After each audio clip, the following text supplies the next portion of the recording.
Kembali di Angus Pagi bersama saya Breban Atenaya dan rekan saya Ayah Nufus pemirsa. Setelah diburu selama 3 hari, 3 pelaku perampokan bersenjata api di Cilacap, Jawa Tengah berhasil diringkus tim gabungan Polres Cilacap dan Jatan Ras Polda Jawa Tengah. Para pelaku ditangkap di Tangerang dan Ogan Komering Ulu.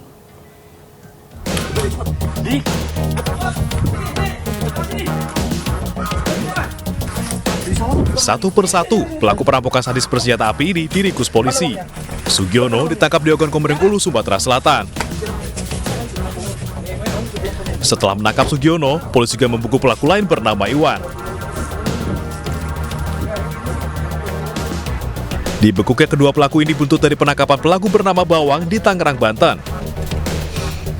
Setelah dilumpuhkan dengan timah panas, ketiga pelaku dibawa ke Mapolda Jawa Tengah. Dalam proses penangkapan Sugiono dan Iwan, petugas melakukannya dengan ekstra hati-hati. Para pelaku sebelumnya merampok dan melukai korbannya dengan senjata api. Para pelaku mengaku merampok dengan senjata api setelah membeli dan menyewa dari temannya. Waktu saya belum masuk ke kapal, saya minjem langsung Pak, belum tak pegang. Dulu beli berapa? Selain menangkap para pelaku, polisi juga menyita 3 pucuk senjata api beserta amunisinya. Ke seluruh jajaran, terutama kita punya Resmo dan Jatan Ras, jangan dia hunter, ungkap sampai apapun yang terjadi di wilayah kita. 3 hari kita ungkap, dan mereka sudah saya ancam semua. Sehingga dengan harapan para pelaku itu di wilayah Jawa Tengah akan merinding dan takut itu sama kita punya Resmo kita. Oke? Yes! Cukup.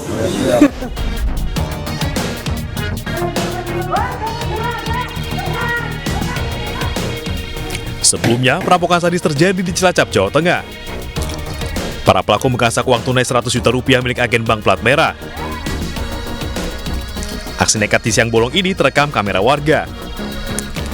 Akibat perampokan, korban Nasirun dan Gunawan menderita luka tembak di kaki hingga harus dirawat di rumah sakit. Dari Semarang, Jawa Tengah, Kristadi, iNews melaporkan. Pemirsa, berseragam kru televisi swasta, seorang oknum tipu 8.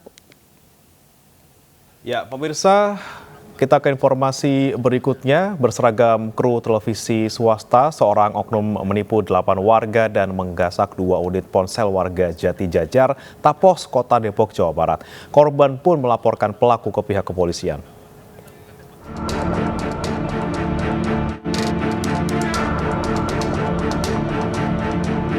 Seorang pria menggunakan seragam kru televisi swasta, tipu 8 warga dan curi 2 unit ponsel milik warga Kota Depok, Jawa Barat. Dalam rekaman video amatir milik warga saat pelaku datang dan mengaku sebagai kru salah satu televisi swasta. Pelaku pun melancarkan aksinya dengan modus akan memberikan sembako dan uang tunai senilai Rp1.500.000 kepada korban. Satu orang. Dia mengenakan apa Pak? Kayak bisa ada seragamnya atau edikatnya? Pakai seragam. Pakai seragam. Untuk kartu pengenalnya, tanda pengenal? Nggak ada. Nggak ada. Ngakunya atas nama siapa Pak? Hendra. Pelaku pun sempat mengatakan kepada korban bahwa pembagian sembako dan uang tunai tersebut hasil dari swadaya 2 artis ternama, yakni Ayu Ting Ting dan Ivan Gunawan.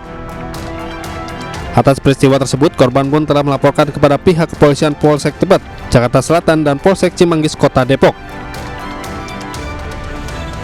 Dari Depok, Jawa Barat, Iyung Rizky, iNews melaporkan. Pemirsa, seorang pria paruh baya ditangkap dan diikat di tiang warung oleh para pedagang di kawasan Pasar Tangkahan, Kelurahan Martubung, Kota Medan, Sumatera Utara. Pelaku ditangkap karena ketahuan membeli cabai menggunakan uang palsu pecahan Rp100.000. Uang palsu. Kira-kira Pak. Kira-kira uang palsu. Pria berusia 53 tahun ini menjadi bulan-bulanan warga setelah aksinya berbelanja menggunakan uang palsu diketahui para pedagang di Pasar Tangkahan, Kelurahan Martubung, Kecamatan Medan Labuhan, Kota Medan. Karena kesal dengan aksi pelaku yang mencoba mengelabui pedagang dengan berbelanja menggunakan uang palsunya, tangan pelaku diikat pedagang ke tiang warung. Pelaku yang diamankan petugas Polsek Medan Labuhan mengaku telah mengetahui berbelanja menggunakan uang palsu pecahan Rp100.000 yang didapatinya dari seorang rekannya. Selain mengamankan pelaku, petugas juga menyita 7 lembar uang palsu pecahan Rp100.000. Ya, modusnya adalah ketika si tersangka yang kita tangkap ini diberikan oleh temannya, kemudian belanja dan mereka berjanji akan bagi dua. Ya, nah, mereka ini menggunakannya adalah untuk membeli barang-barang sembako. Atas perbuatannya kini pelaku harus mendekam di sel tahanan Polres Pelabuhan Belawan dan terancam hukuman maksimal 15 tahun penjara. Kapolres juga mengimbau masyarakat terutama para pedagang untuk berhati-hati dengan peredaran uang palsu menjelang Hari Raya Idul Fitri. Dari Medan, Sumatera Utara, Yuda Bahar, iNews melaporkan. Truk pengangkut pagar beton menabrak sepeda motor di Jalan Pier Tendean, Kendari, Sulawesi Tenggara. Akibatnya pengendara sepeda motor tewas di lokasi.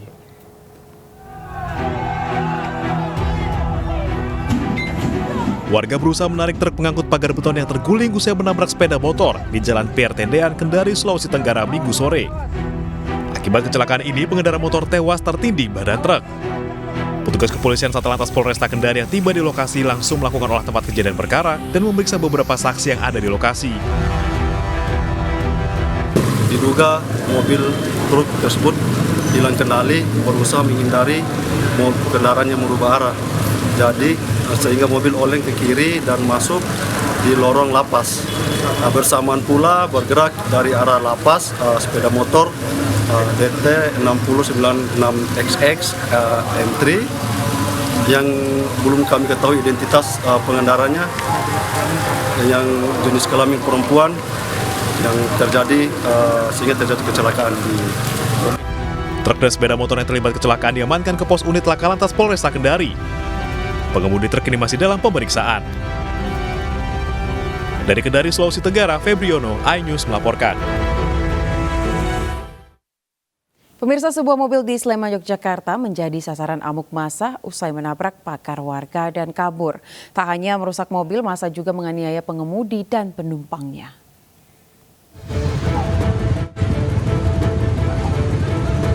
Video aksi pengerusakan mobil oleh sekelompok orang di Jalan Godean, Sleman, Yogyakarta viral di media sosial. Peristiwa terjadi pada Minggu sore usai mobil tersebut menabrak pagar rumah warga dan kabur. Selain merusak mobil, massa juga menganiaya pengemudi dan penumpang mobil yang terindikasi menggunakan obat terlarang. Keduanya kemudian diamankan ke Mapolsek Gamping. Saya juga minta bantuan dari Pak Kasat Res Narkoba Polres Sleman untuk di backup anggota untuk melakukan pemeriksaan urin. Ternyata dari kedua belah pihak, baik itu pengemudi maupun juga penumpang yang ada di dalam sedan tersebut terindikasi obat terlarang. Terkait dugaan aksi penganiayaan, kedua pelaku tidak mengajukan tuntutan hukum. Kasus ini masih dalam penanganan polisi. Dari Sleman, Yogyakarta, Gunanto Farhan, iNews melaporkan. Diduga mengantuk saat berkendara, mobil angkutan umum menabrak 5 sepeda motor yang sedang diservis di bengkel di kawasan Kramat Jati, Jakarta Timur. Tidak ada korban jiwa dalam peristiwa ini, namun 5 sepeda motor yang ditabrak rusak parah.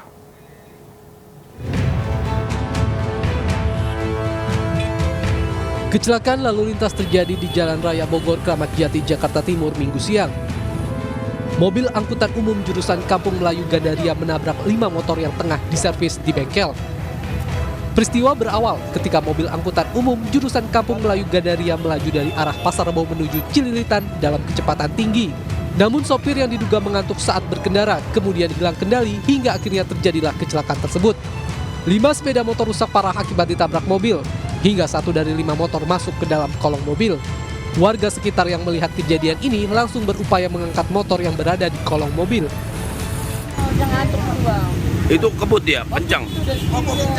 Terus itu motor lagi diparkir di situ semua. Terus langsung dihantam. Ada korban nggak, Bang? Nggak ada untungnya. Nggak ada. Itu berarti motor, berapa motor, Bang? Ada 5. Tidak ada korban jiwa maupun luka dalam peristiwa ini. Namun sopir angkot yang sudah lanjut usia itu langsung diamankan petugas untuk dimintai keterangan lebih lanjut. Sementara arus lalu lintas dari arah Pasar Rebo menuju Cililitan mengalami kemacetan hingga 1 km. Dari Jakarta, Rizky Falupi, iNews melaporkan. Pemirsa, jenazah staf KPU Polewali Mandar ditemukan mengapung di laut usai dinyatakan hilang selama 4 hari. Korban yang juga merupakan ABK sebelumnya jatuh dari kapal saat berlayar.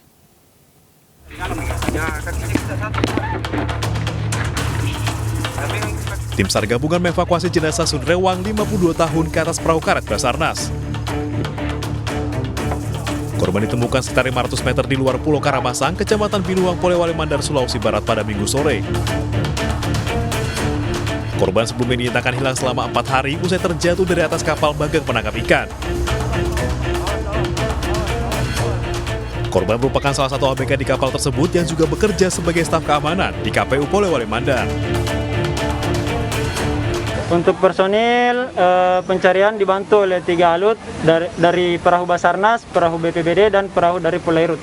Ini untuk pencarian kami terkendala oleh cuaca, ya setiap siang hingga sore hari disertai hujan dan angin kencang. Korban jatuh dari kapal pada Rabu malam saat berlayar mencari ikan. Kapal yang dinaiki korban tiba-tiba dilanda angin kencang dan ombak besar. Jenazah korban kemudian dibawa ke rumah duka untuk disemayamkan dan kemudian dimakamkan oleh pihak keluarga. Dari Polewali Mandar, Sulawesi Barat, Husain Zainal, iNews melaporkan. Pemirsa, Partai Amanat Nasional menggelar silaturahmi Ramadan di Jakarta kemarin, di mana 5 ketua umum partai politik pro pemerintah hadir dalam pertemuan. Namun minus PDI Perjuangan dan Nasdem yang absen hadir dalam acara yang dihadiri Presiden Joko Widodo tersebut. Kelima ketua umum partai yang hadir dalam silaturahmi yang digagas Partai Amanat Nasional yakni Partai Golkar, Partai Gerindra, PKB, dan P3. Namun ketua umum PDI Perjuangan dan Partai Nasdem tidak hadir. Keduanya disebutkan absen karena kunjungan ke luar negeri. Selain bertemakan silaturahmi Ramadan, acara ini juga jadi ajang diskusi politik lintas partai bersama Presiden. Ketua Umum Gerindra, Prabowo Subianto, mengungkapkan pembicaraan para pimpinan partai politik ini tak jauh dari urusan pemilu 2024. Menurut Prabowo, Koalisi Kebangkitan Indonesia Raya atau KKIR yang diinisiasinya bersama PKB memiliki kesamaan dengan Koalisi Indonesia Bersatu atau KIB, besutan Golkar, P3, dan PAN. Ke depan akan ada upaya menggabungkan dua koalisi ini, Pak, atau gimana tahapannya? Ya nanti kita lihat prosesnya, tapi yang penting komunikasi akan tambah intens. Pak Prabowo, apakah nama capres-cawapres sudah dibicarakan juga ini Pak Prabowo dengan Pak Erlangga? Kita belum bicara ke arah situ. Tapi kiri kanan ini kita belum bicara ke arah situ. Menghadapi musim mudik Lebaran, ada yang baru di Sulawesi Selatan, pemirsa. Ya, yakni jalur kereta api yang menghubungkan Makassar, Parepare, di mana kereta api pertama di Sulawesi Selatan tersebut diresmikan Presiden Joko Widodo.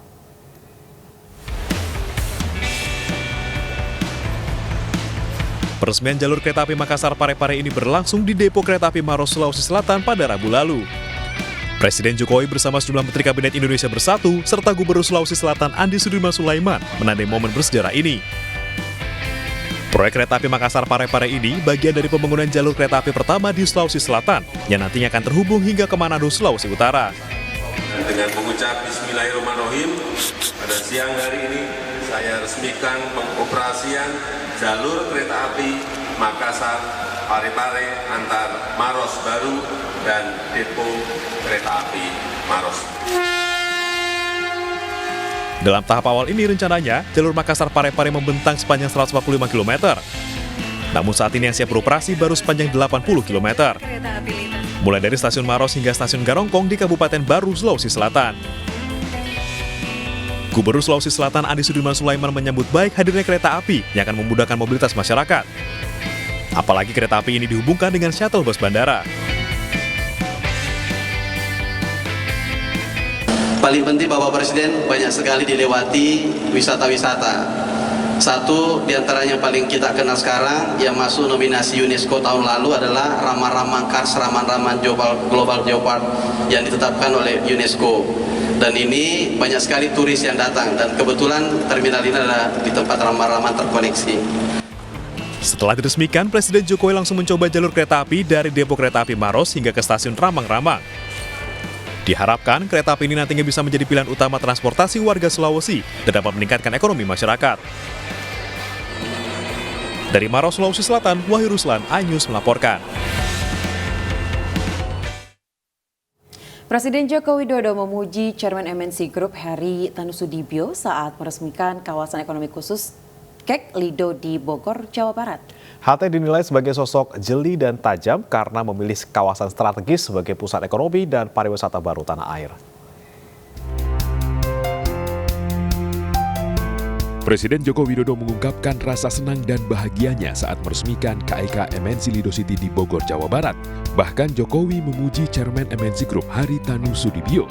Heri Tanusudibyo dinilai Presiden sebagai sosok yang jeli dan tajam dalam memilih dan membangun kawasan ini sebagai destinasi pariwisata baru di tanah air.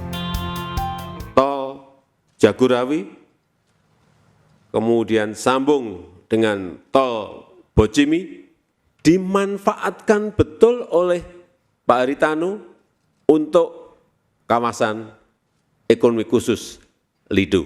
Dari Jakarta hanya 1 jam atau 50 menit.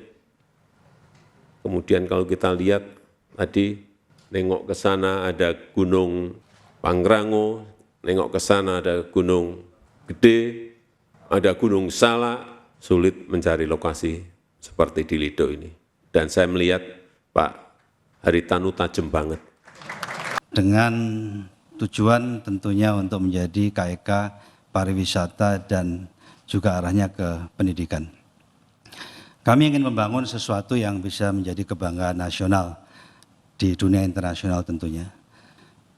Dari perkiraan yang kami lakukan, jumlah turis yang akan berkunjung di sini mudah-mudahan bisa mencapai 7 juta setiap tahunnya dan menciptakan lapangan kerja langsung maupun tidak langsung sekitar 150.000. Yang langsung sekitar 30.000, tapi juga ada yang tidak langsung. Rasa senang dan bahagia Jokowi bertambah karena di dalam kawasan ini akan ada theme park, movie land, waterpark, technopark, hingga kawasan otomotif, sehingga masyarakat tidak lagi berlibur ke luar negeri. Tim Liputan iNews melaporkan.